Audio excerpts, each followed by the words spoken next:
All right, what is up, everybody? Sam Shaw, founder of Wall Street Mastermind here. Just getting set up here for our monthly live stream. We are going to do an AMA today. But before we start, let me just make sure that I have all the technology working. So let me make sure that I'm actually live in here. So live inside of my Facebook group, on LinkedIn, and also on my YouTube channel as well. So you guys will be able to, should be able to see me and hear me hopefully in any of these places.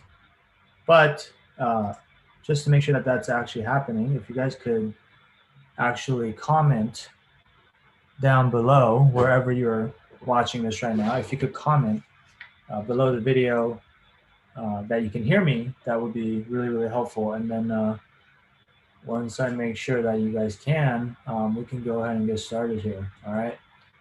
In the meantime, I think a couple of you did submit questions. And so I'm going to go and pull that up right now so that we can start going through them. Okay.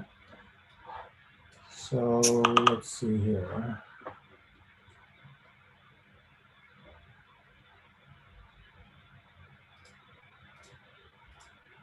I'm not actually live here. Okay, I think I see myself on YouTube. So that's good.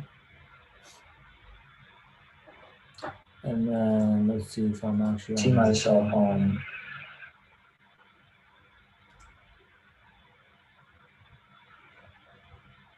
YouTube. Okay, and I see myself on LinkedIn.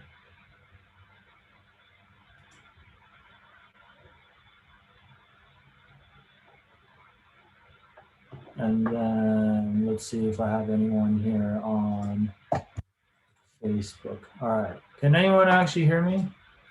If you guys can hear me, drop a comment. Okay. Vidi says video is stuck. Huh. Okay.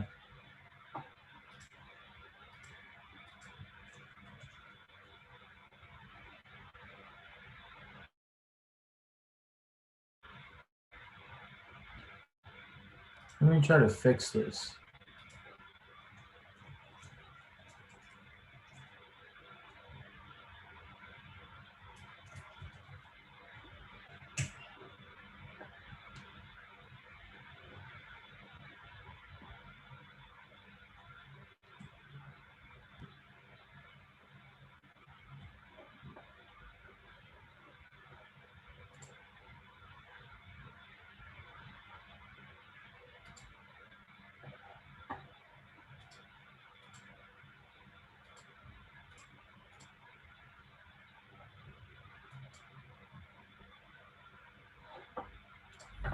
I think I got too many things open. Let me shut some things down so that this will actually work.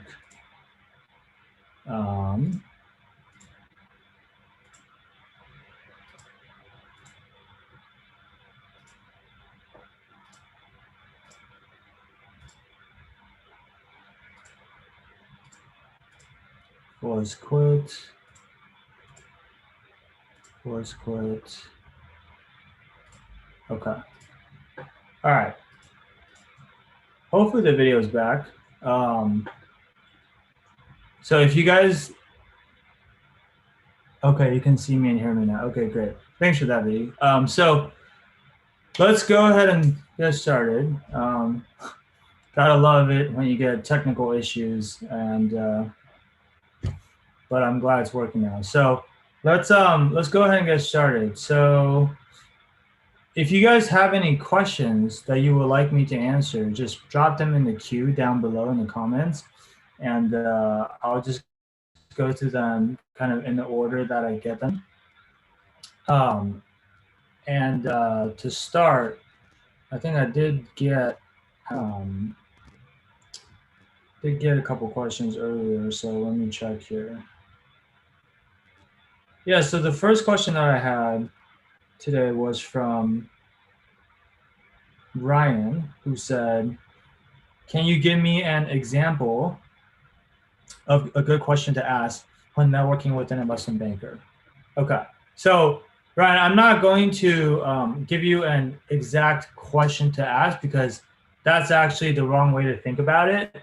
A lot of students go into these conversations with like a predetermined list of canned questions where they, like they have 5 or 10 questions or 15 questions or whatever prepared, and they say, okay, I'm just going to ask, these exact questions, right? And that's usually why these conversations don't flow very well, is because you're going in with these predetermined questions, and sometimes, depending on the way that the banker's answering your questions, the conversation doesn't flow, right? Because it becomes very choppy when you're so fixated on exactly what you're going to say next. When in reality, what should be happening is if the banker says something, you want your next question or your next response to basically make sense relative to whatever it is that they just said, right? So, and so instead, like what you really should do is, um, you should go in with like you can go in with like a couple conversation starters, I guess is what I call it, and keep those in your back pocket for, in case when the conversation stalls out and you have to kickstart it with a new question. But for the most part, what I like to do is actually ask them follow-up questions based on whatever it is that they said, right? And so in terms of conversation starters, though, there are several different categories of questions that you can really use. The easiest one is to ask them about them, right? Like ask about their background, ask about their experiences, ask about their career, how they got to where they are today.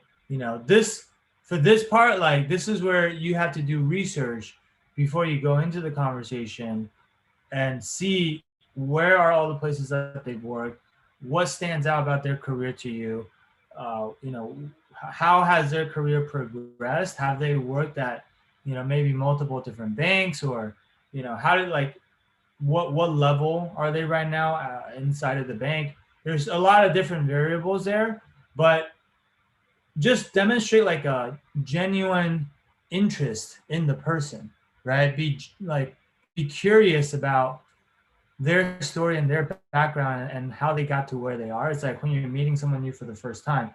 I mean, one of the best ways to make people like you is to make them feel like you are genuinely interested in them as a person, right?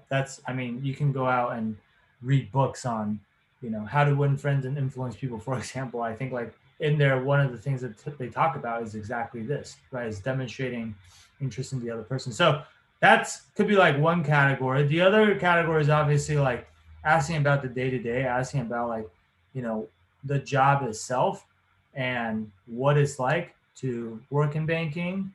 Obviously, for this category of questions, though, you want to make sure that you don't fall into the trap of asking really basic questions that are, just uh, what's the word, like lazy questions that you should be able to find the answers to on your own, just with like a quick Google search, right? Like for example, you might like you don't want to. This is the most extreme example. Like you don't want to ask like, oh, what does an investment banker do, right? Like that's something that you should already know coming in, right? Or what does the job of an analyst entail? Like those are very lazy questions where the last thing you want is these bankers are very, very busy, right? So the last thing you want is for them to feel like you're not respecting their time, right? Like this is something that you could have found with an easy Google search, and somehow you felt the need to, book 30 minutes of their time to talk to them out of their busy schedule. So you just don't want to do that, right? And so make sure that whatever questions you ask are questions that, ideally you can only get the answers from them, right? And so that's why I like questions about their background, their story.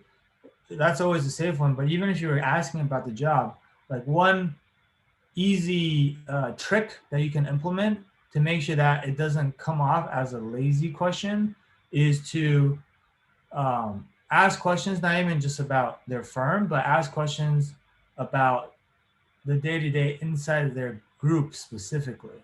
Okay, because for example, if you're talking to someone who's a banker from like the technology investment banking group, right? Most of the information that you're going to find online when it comes to investment banking is like you can usually at best find firm specific information, but very rarely are you going to be able to find detailed group specific information. And a lot of the times, like things things are different from group to group, right? And so for example, like if I ask about the staffing model in the technology and investment banking group, that might be different than the staffing model in the M&A group, right? Like, oh, so if I'm a technology, if I were an analyst in your group, um, like what kind of responsibilities would I have, or how do you guys kind of staff projects? Do analysts get to work on, as a generalist across the different technology verticals, sub verticals, internet, software, hardware, semiconductors, so on and so forth? Or uh, do we kind of specialize from the very beginning? Like you're the internet analyst, you're the software analyst, you're the semiconductor analyst, so on and so forth. Like that type of question, um, you're probably not going to find that information unless like you're already working in the group, right? So that wouldn't be a lazy question. Or like if you're talking to someone in a coverage group, you might ask them like, so how do you guys work with the other groups within the bank? For example, like if there was an M&A deal, do you guys run the M&A deals out of your own groups, or do you guys primarily manage a relationship with the clients, but you have your colleagues in an M&A group working with you, and they're the ones that are kind of running the M&A model, right? And the reason why you might ask a question like that is because you want to know, once you end up there, what kind of responsibilities will you actually get, right? Like a lot of you, I know, you want to be the one to get the modeling experience because it's a better learning experience, and it's better for exit opportunities and whatnot. I mean, you're not going to say that in a conversation, but it's useful information to know, right? So those are some examples, right? And then last but not least, obviously, I would say the third bucket of questions that you can ask are just asking for advice, right? Asking, because that's honestly, that's what you're there to do. And also that's most likely how you framed it in the first place when you reached out to them and asked if you could have 30 minutes of their time, right? Is you want their advice on as far as investment banking goes. And so you can, ask them for advice on whatever it is that you want, right? It could be like, so, in your opinion, what really separates the best what really separates like the best analyst or the best summer analyst, depending on what you're applying for, but what separates the best summer analyst from just like the okay analysts, right? Because I'm sure you've worked with a lot of analysts before, so what would you say is like the one or two things that stand out about the people that just do really, really well on the show? Like that could be a form of advice. And obviously there's a ton of other things you can ask.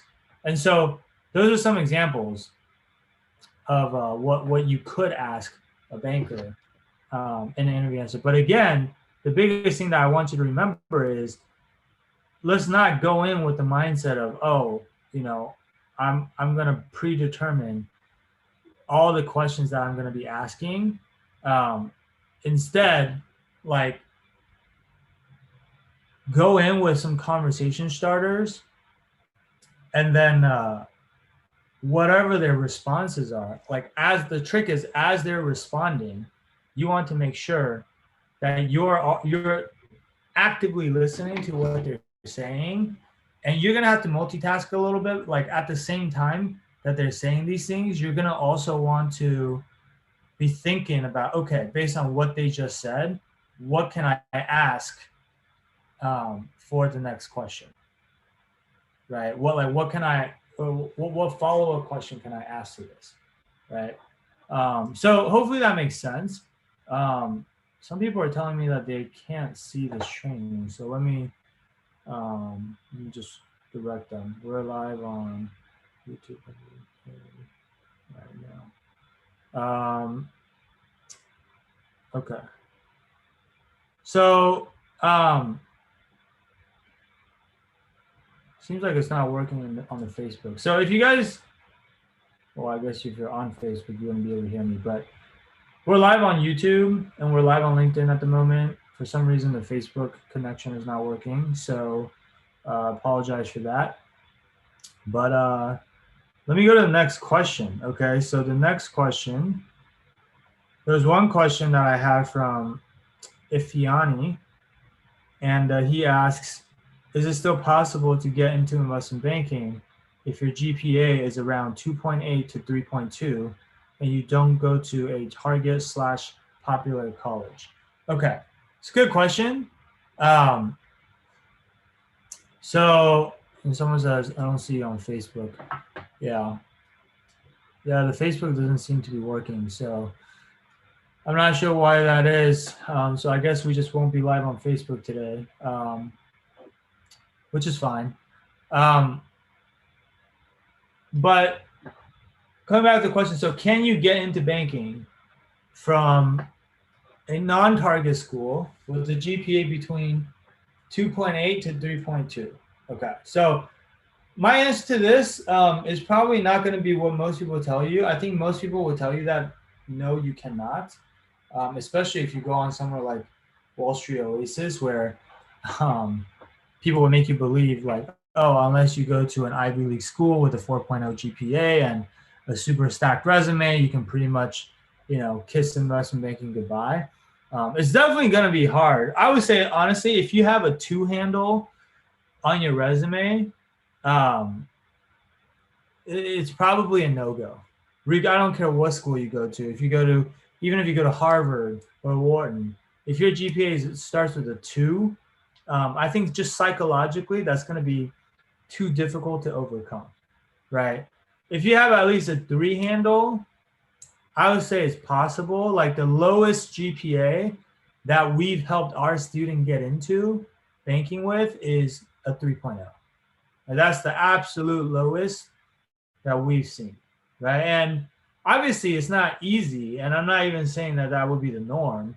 You want your GPA to be as high as possible, right? The higher your GPA, the better your chances are going to be. But if your GPA is on the lower side, then what that means is just that you're going to have to be even better in everything else, right? You're going to have a better resume. You're going to have to network a lot more, and you have to be better at networking than other people. Like, networking is going to be your opportunity to really tell your story and to make sure that you really shine, right? And so, like, your resume's got to be better. You got to have, more experience. You got to network better. You got to be better in those interviews. Just like all else equal, if they're deciding between 2 candidates and the other person has a 4.0 and you have a 3.0, you're handicapped, right? And so, is it possible? Yes, but your margin for error is a lot smaller, right? So if you're in that 2.8 to 3.2 range, look, the best thing to do is if you could raise your GPA, if you have enough time left. Like, obviously, if you're a junior or a senior and recruiting has already happened, then that might not be possible, right? But like, if you're a freshman and you just maybe you were adjusting to college your first semester on campus, and you got bad grades, you can make a comeback, right? So the last thing I will say about that too is I don't know why your GPA is that low, but if you have like an extenuating circumstance, like a legitimate one, not a, just you can't say like, oh, I was involved in, too many extracurricular activities and internships, and so therefore I got a lower GPA. Like that's not a real extenuating circumstance. That just makes it seem like, you can't multitask or you're not good at managing time. But for example, I had a student who got like a 2.9 his first semester on campus, but he actually had like he got sick basically. There's like some life threatening thing that he had to go through. Forgot what the exact medical condition was.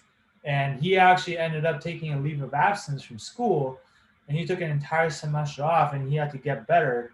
But then once he got right physically and then he came back to school, every subsequent semester after that, he got like basically a 3.9 or a 4.0 or something close to that.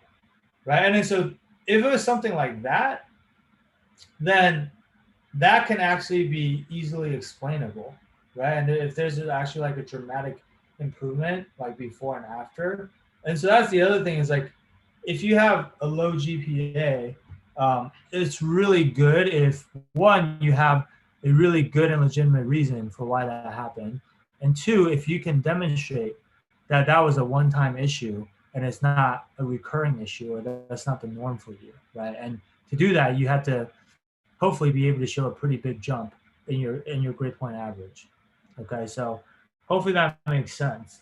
And by the way, this person that started out with a 2.9 GPA, he ended up getting multiple offers. Like he got, with our help, he got a sophomore summer internship at Bank of America, which is probably one of the best sophomore summer internships you can have. And then for his junior summer, which is going to be the summer of 2022, he's going to be going to Morgan Stanley Tech in Menlo Park, which is my old group, and that's one of the best groups on Wall Street, right? So, if you're like not, if you don't have the best GPA, like I said, your margin for error is a lot lower. So if you want extra help to make sure that you're not making the mistakes that you don't have the room to make, you can feel free to reach out to us, and we'll see if we can help you out. Right? No promises, but sometimes we can and sometimes we can't. It just depends on what exactly your situation is. So we would have to talk to you first to learn more about your specific situation, and we'll give you a very honest assessment. Okay. Let me go to the next question. So Viddy asks, do we need to add the GPA on the resume while applying, or is it optional? Viddy, it's highly recommended. Okay, so if you don't add your GPA, typically the automatic assumption from the bankers reviewing your resume is going to be that your GPA was not good. Like, and not good can mean different things to different people. Like, for me personally, if I see someone without a GPA on their resume, I automatically assume that it's below a 3.0. Sometimes your GPA might not be that low. It might be like a 3.3 or 3.2, and then you don't put it on the resume, and I'm actually discounting it even further, right? So, but obviously, if your GPA is below a 3.0, then I would say it's probably better to just leave it off. In that case, if you have like a major GPA that's higher, sometimes people try to get kind of creative with how they slice and dice their GPAs, but you don't want to get too cute with it. If you get too cute with it, then bankers usually know that there's something you're hiding there, right? So I don't know what your exact situation is, but if you have more specific questions about that, feel free to drop in the comments as a follow-up, and I'll circle back around to it. Okay, but yeah, like most of the time, more often than not, for the vast majority of people, I would say you definitely want to have your GPA on your resume. Okay. Let me come over to some of the questions here on YouTube. So Ahmed Shakani asks, hey Sam, I hope that you're doing well. Thanks so much, Ahmed. I hope you're doing well as well. I had a question about my specific situation. I have an internship. My pleasure. I had an internship at a hedge fund, Balyazni Asset Management. I was wondering if you had any networking tips. I want to use the connections I gained from this internship to propel myself into investment banking. I'm an incoming freshman, by the way. Thank you so much. Okay, cool. So, Ahmed, first of all, I don't know if you caught the beginning of this live stream. If you didn't, you can go back and watch the replay afterwards. But that was kind of like the first question that we answered is like, what are some good questions to ask during networking? But it sounds like what you're asking also is that you already have the internship with this firm and you're wondering how can you leverage the relationships with the people at this firm, right? So honestly, I think, well, first of all, major props to you for already having an internship lined up at a hedge fund as an incoming freshman. I mean, that's not easy to do, right? So, good job, because obviously you're already ahead of the curve relative to most of the other students that are in your class. So that's great. Just take a sip of water here. But in terms of what I would do to leverage those relationships, first and foremost, you need to make sure that you're doing a good job during the internship. Like, if you don't do a good job, nothing else will matter. These people aren't going to want to help you. Like, whatever connections they have, they're not going to want to introduce you to their connections or put their name next to yours if they don't think that you're actually qualified, right? Like, nobody wants to go and tell their friend, like, hey, you should talk to Ahmed, and then have their friend find out that you're actually just like not a good candidate, right? Because then their friend's going to be like, yo, what the hell? Why are you wasting my time, right? So first and foremost, before you think about networking or anything, like your top priority is to do a good job as an intern, right? How do you do a good job as an intern? Well, there's one question that you got to constantly ask yourself is, how do I make my boss's life easier? Okay, and that's easier said than done, because a lot of the times, like, if you're a bad intern, not only are you not making your boss's life easier, you're actually making it harder. Like, for example, if you make a bunch of mistakes in your work, then like when they give you an assignment or when they tell you to do something, seemingly you're helping them on the surface, but after you do the work, they got to go back and recheck your work anyway, and then they got to like give you all these changes, they catch all these mistakes, and then you got to go back and redo it, and it actually ends up taking a lot longer than if they had just done it themselves. Well, you just made their life more difficult, right? So, however, like the opposite of that is like if they give you work and you're able to finish all the work really quickly and efficiently and without mistakes, right? And then so they start to trust you and they think you're reliable. And now they start to give you more and more responsibilities. And every time after you finish whatever job they give you, they can feel confident that they don't have to micromanage you. They can feel confident that they don't have to check every single thing that you've done, and they can trust that it's most likely going to be correct. Then you just took work off their plate, right? So you just made their life easier. And so that's actually the most important thing. And then like, as long as you're doing that, then, they're going to be more inclined to mentor you and take you under their wings. And you can do things like, asking people if they're willing to maybe grab lunch with you, right? Because I mean, even during work, people are going to have to go and eat lunch, right? So ask them if you can take them out to lunch and maybe even buy them lunch, so that you can just like get to know them and learn more about them, right? You can find most of the time it's just a gesture, and if you're an intern, they're probably going to say, oh no, yeah, let's get lunch, but you don't have to pay for, like, they'll buy you lunch, right? Or like lunch, coffee, whatever, it doesn't matter, right? And then that's how you can really get to know them. And then from there, in terms of the questions that you would ask them during that conversation, again, go back to just in the interest of time, I want to make sure we get through as many questions as possible. Go back to the beginning of this live stream and watch the first question that I answered, and use that framework, right? So hopefully that makes sense, Ahmed. But if you have follow-up questions, feel free to drop it down below. Coming back to that GPA question, Ifeani asked, what if your GPA is below 3.0? Yeah, Ifeani, I don't know when you join on this live stream, like if you just joined, I literally just addressed that like 5 minutes ago. So I would go back to the replay after this live stream ends. There will be a replay on both YouTube and on LinkedIn. Well, actually, I'm not sure about LinkedIn, but definitely on YouTube. So if you go to the Wall Street Mastermind YouTube channel, you can search for it. There should be a video there that's a replay of this. So probably about 20-25 minutes into this live stream is when I talk about what happens if your GPA is below 3.0. Okay, but long story short, if it's below a 3.0, you don't have a very legitimate reason for why it's below a 3.0, then you're gonna have to raise your GPA, or it's gonna be too hard. Okay.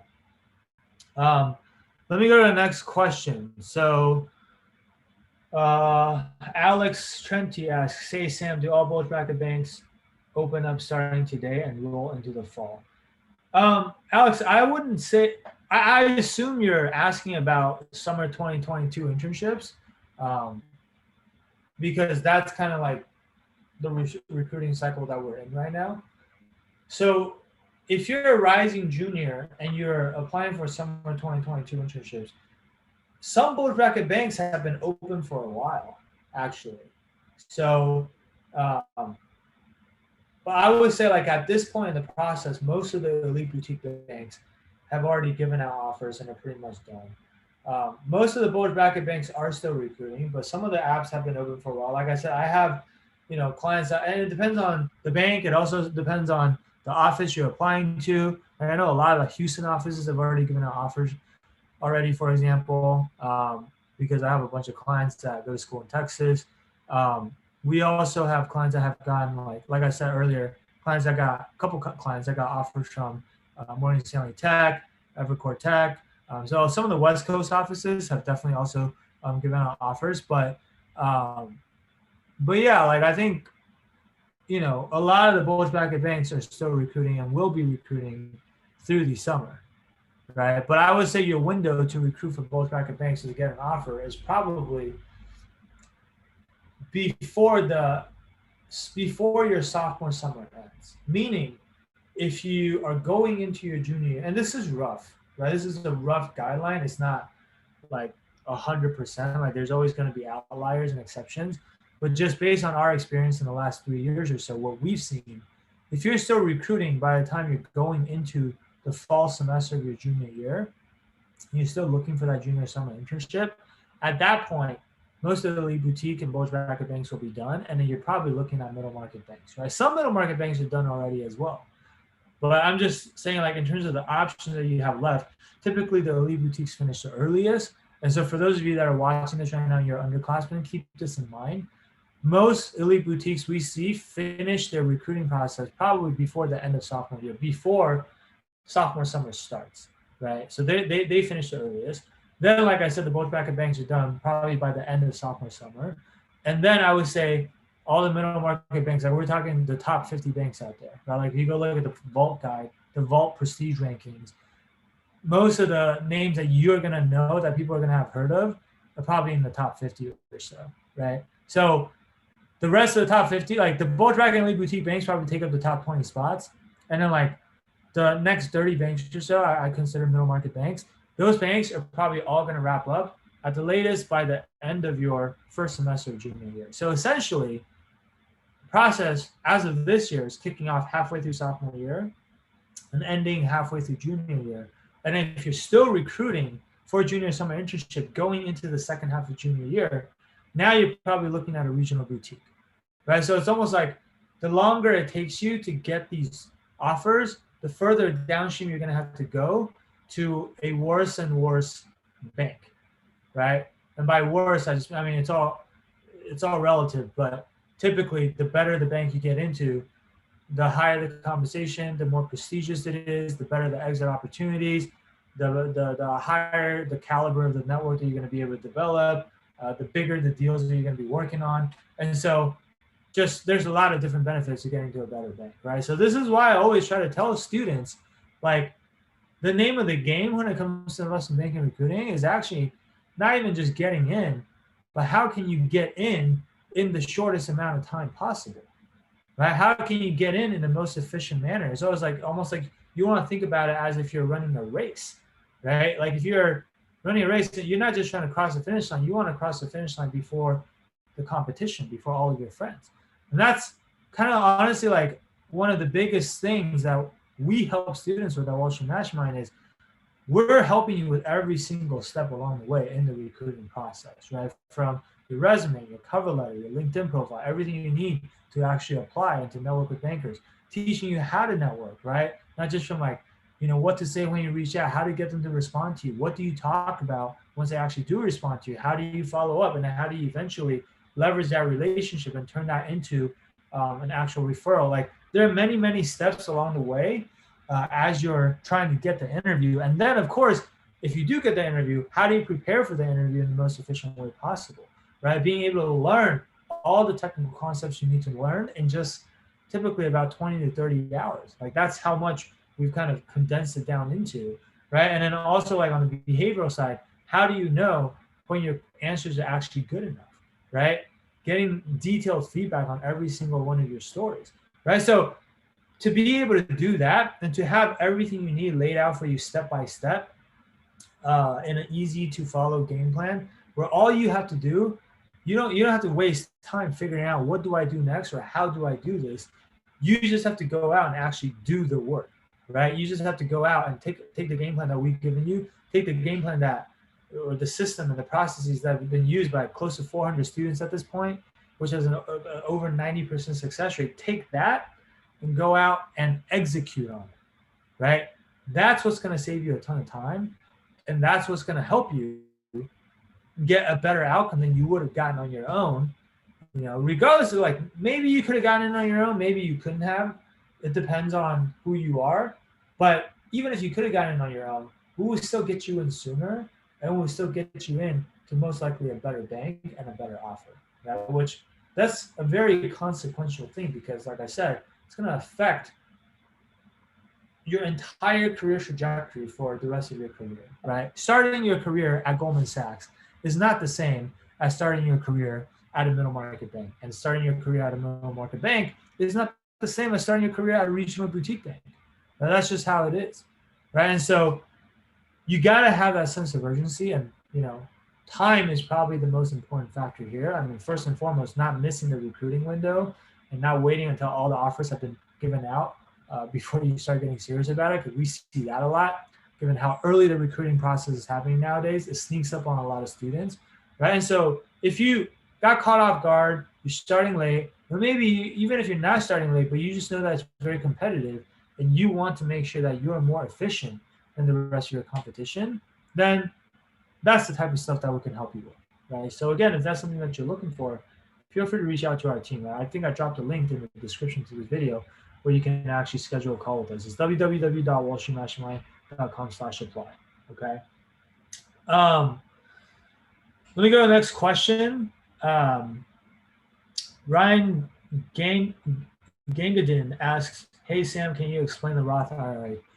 Yeah, I can. Although this doesn't really have anything to do with investment banking, so I'll spend 10 seconds on it. At a high level, a Roth IRA is a retirement account that you can basically put money into, and then you can use that money to make different investments, right? And it's a tax advantage account, meaning there's like traditional IRAs and Roth IRAs. So for traditional IRAs, you're putting in pre-tax dollars, meaning you can put your salary into the account and you can invest it and you don't have to pay taxes on that money when you put it in, and you pay taxes on it in the future when you take the money out. Okay, whereas the Roth IRA is the opposite, where you pay taxes on your salary first and then you put the money into the account, and so that money has already been taxed.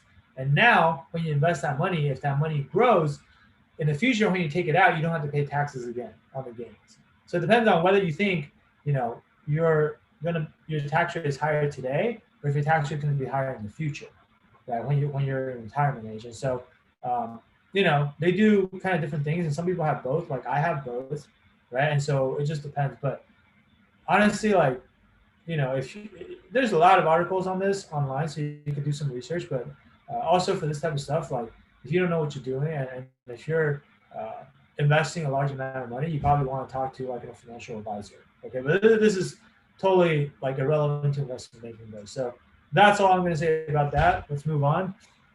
Another question from Alex. He says, I'm in sophomore summer at the moment, solid GPA and resume, but a poor network and still learning technicals and behavioral questions. What do you recommend I do for this summer?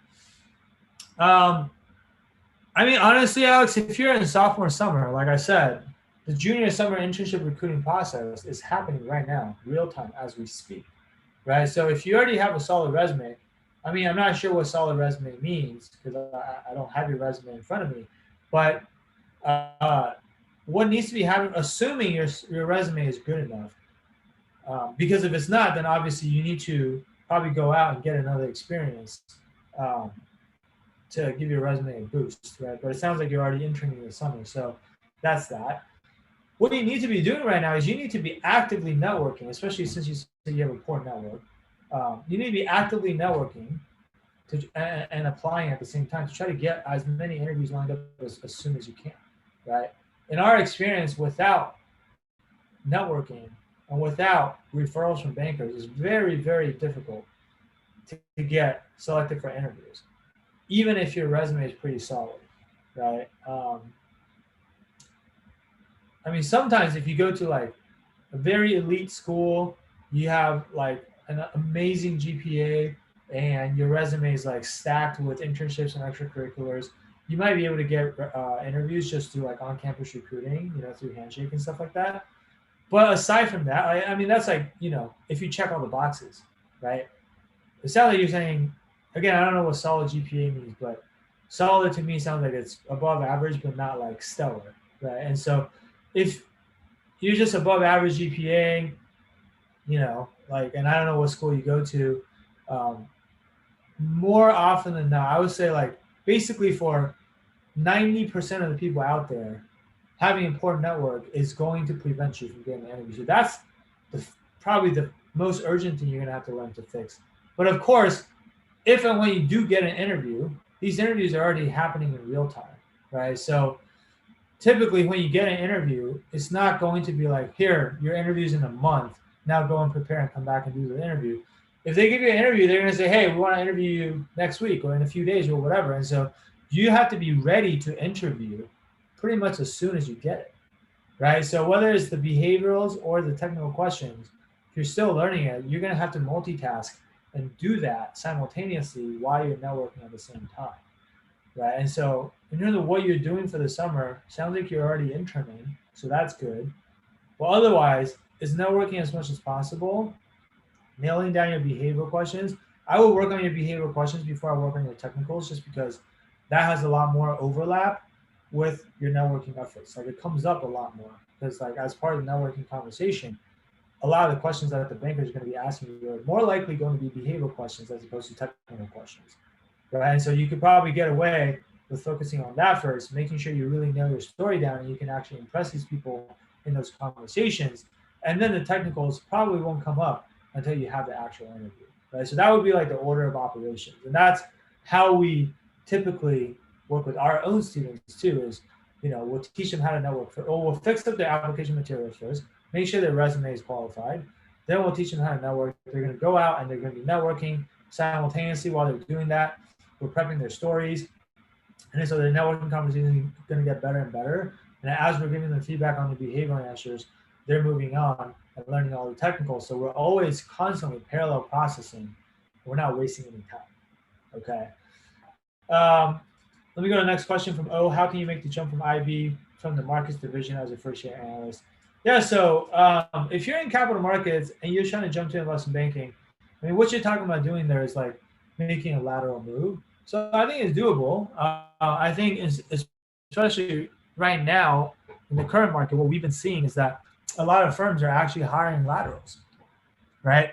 Typically firms hire laterals when there's too much work and they don't have enough analysts, or maybe like after people quit, because sometimes people quit early, right? Or sometimes people thought they wanted to do banking and then like they can't handle the work-life balance, and so they quit after they get their first year bonus. And so usually right after the bonuses come out the first year, there's usually like a wave of kind of like turnover, and then usually you'll see a lot of lateral hires go out. But even without that, like this year, because of how busy things have been, just in banking in general, uh, a lot of banks are trying to hire more lateral. So there's no reason why you shouldn't be able to do that. You should monitor, the jobs page for all the banks that you would be willing to lateral to, and just see. I would check it like at least once a week and see if there are any openings for experienced analysts.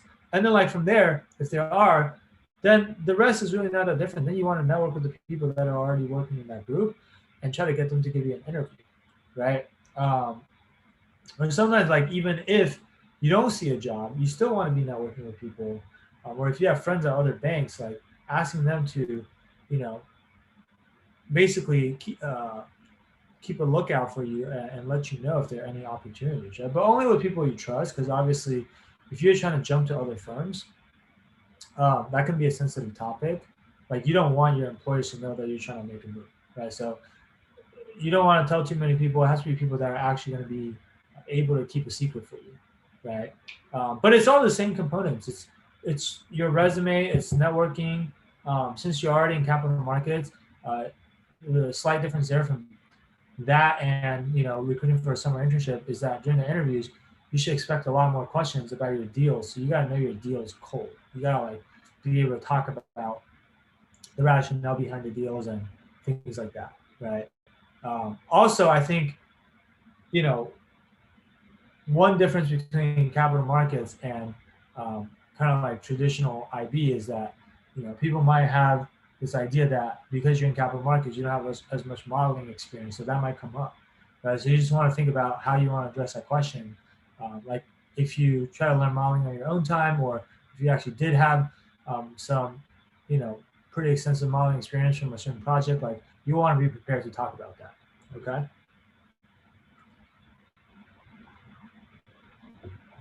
All right. So let me see what other questions there are.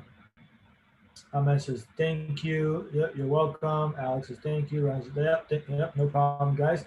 Carter asks, what are the main differences in the recruitment process between the US and the UK? There's some slight differences. To be honest, I get this question a lot.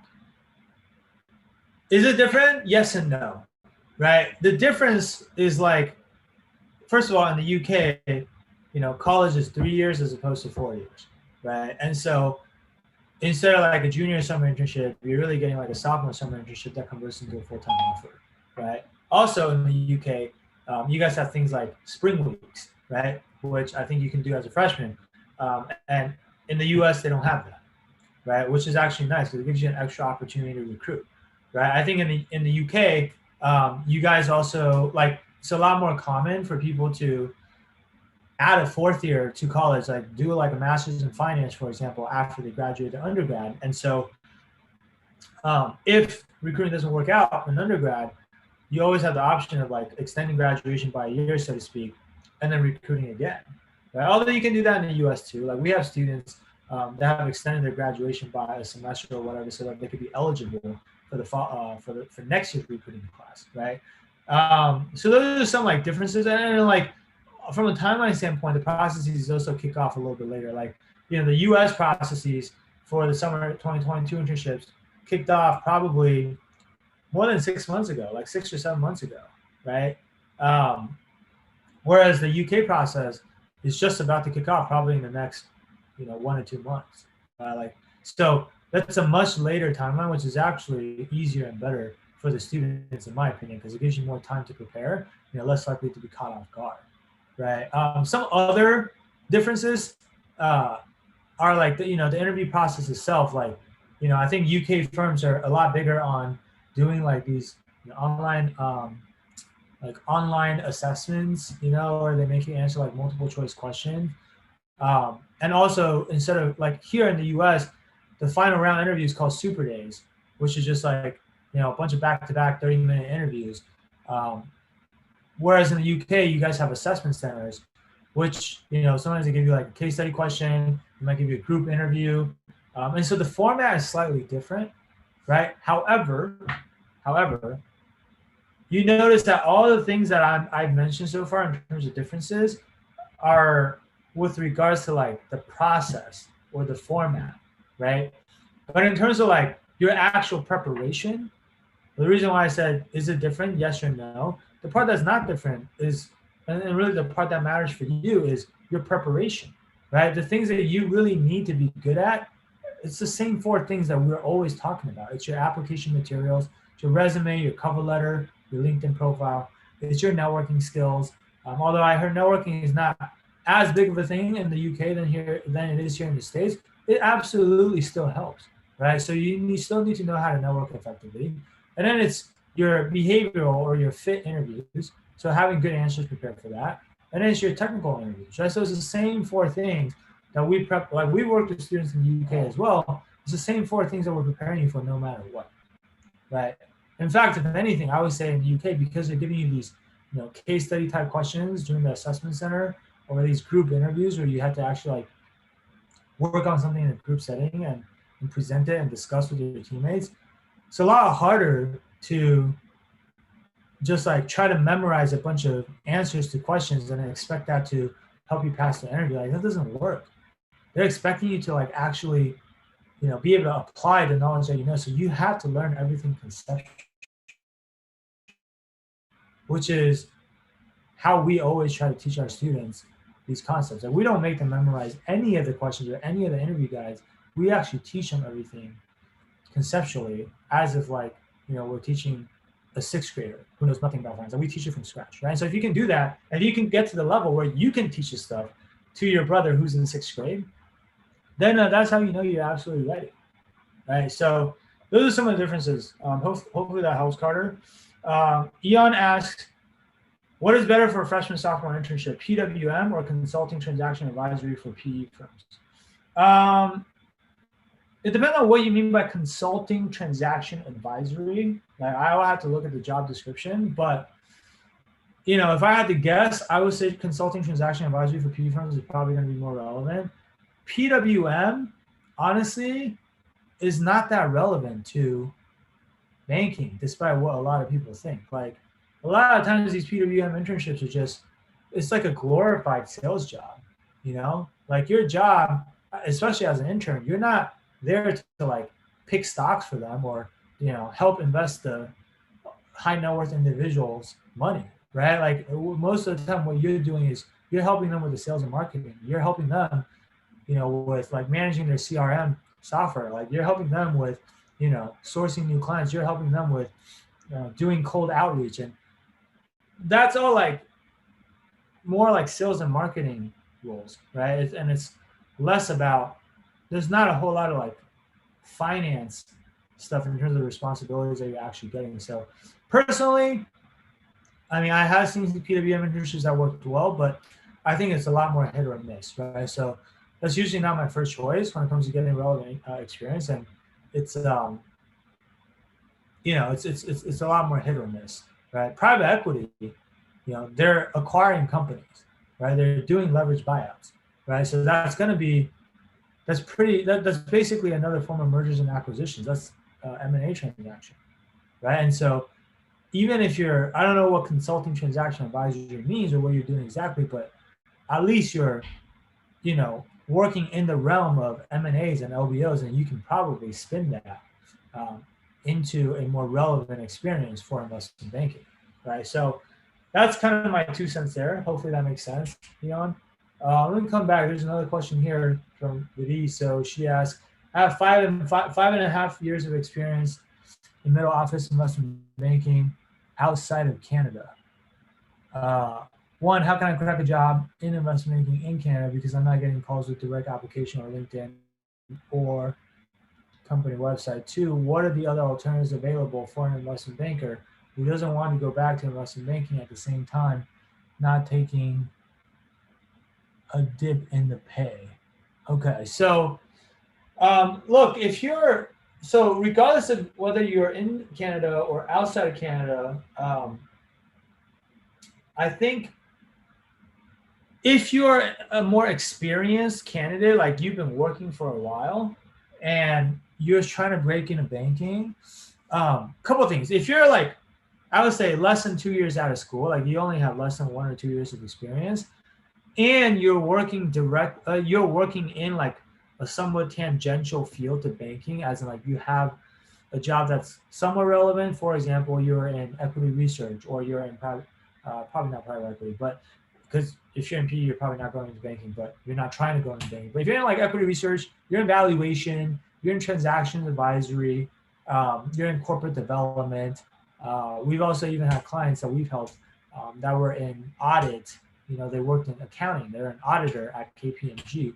We've helped two auditors from KPMG actually break into banking. And so if you're in something like that, where it's a relevant skill set, and you haven't been out of school for that long, you might be able to lateral directly into banking. But depending on your experience and how qualified you are, could be a regional boutique bank.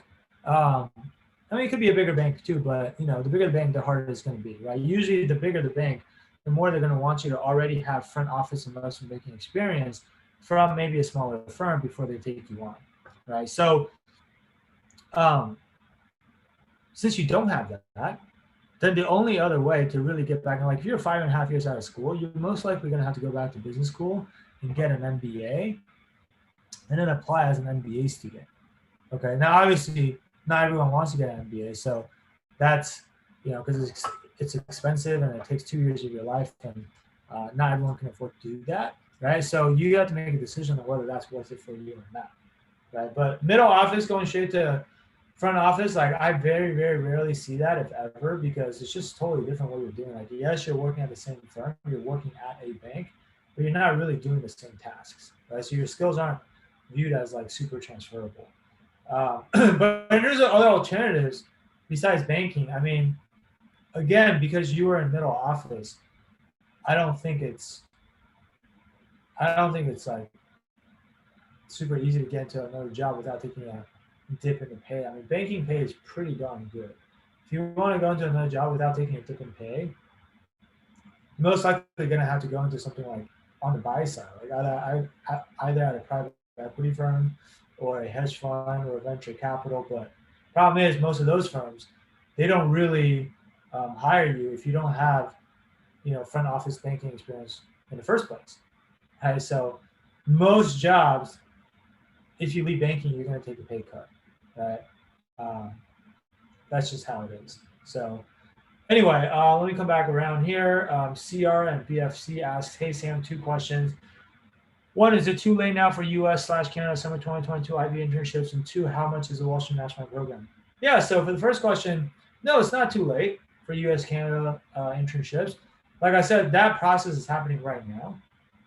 And I would say most of the elite boutiques are done already, but the bulge bracket banks are definitely still recruiting. And the middle market banks are still recruiting as well. I would expect the bulge bracket banks to continue to recruit probably through the end of the summer. And then I would say the middle market banks, I would say probably going to recruit through the end of the fall semester, assuming you're a rising junior, okay, because you're asking about summer 2022. So it's not late, but it's not early. Like, things are happening in real time, so you definitely got to get a move on if that's what you're targeting. And so, if that's what you're looking to do, like, you just need to speed up your preparation process and you want to be more efficient, then we can absolutely help you with that, right? Which is a good segue into your second question, which is, how much is the Wall Street Mastermind program? Yeah, it's a popular question. And so I'm not trying to dodge your question, but here's the honest answer, right? It depends. Like, the really unique thing about Wall Street Mastermind, the way that we help students, is that we don't take a one-size-fits-all approach. We actually, it's like a lot of one-on-one coaching, right? So every client that we take on is different. They go to different schools, different grades, different resumes, different goals, want to go to different types of banks. Some need help with, applications, networking, behaviorals, technicals. Some people need help with all of them, right? All of the above. And so it really depends on what you need help with and how much help you need, right? So typically the way it will work is, if you're interested in exploring the program, then you should book a call with our team. We offer these free strategy sessions where you can hop on a phone with us for about 30 to 45 minutes, where we'll ask you some questions. We'll learn more about your exact situation, some of the things that I just listed, right? Get a better understanding. And then we'll determine, like, if we think we can actually help you, if we're a good fit to help you or not, because we're not a good fit to help everybody, right? But if we are a good fit to help you, happy to walk you through what that might look like, and then like customize something for you, and then give you an exact quote, which obviously you're going to need to have that before you can make a decision on whether you want to work with us or not, right? Alternatively, if we talk to you and we decide that honestly we're not the best fit to help you, then we're going to be very honest with you and just tell you that as well. And instead, in that case, we'll just give you some advice on what we think we would do if we were you, right? Because sometimes working with us is not the best option for everybody, right? Also, you're going to have to decide after you talk to us if you think we're the best fit to help you, right? Because sometimes people talk to us and they don't think, once they learn more about what exactly it is that we do, they realize that, you know what, this is not exactly what I'm looking for, right? In which case, then we don't even have to talk about the next steps, because there's no pressure to work with us whatsoever, right? So if you want to do that, feel free to just book a call with us. Like I said, it's www.wallstreetmastermind.com/apply, and we're happy to talk to you, right? The street's abbreviated in our URL, so it's wallstmastermind.com/apply, and we'll be happy to talk to you. All right. So guys, I'm 3 minutes late to my next meeting. I gotta go and talk to one of my students and help them out. So I'm gonna end this live stream here. Again, we'll try to do this once a month going forward. So if you guys have questions, you can save it for the one next month. Obviously, if you need help before that, like I said, the best thing to do would probably be to book a free strategy session with us. The strategy session is free. Happy to answer questions that you have on that call. You'll be able to speak with someone from my team, and we can take it from there. All right. So thank you guys for tuning in. Hopefully you guys enjoyed this and found this to be helpful, and I'll talk to you guys next time. All right. Bye.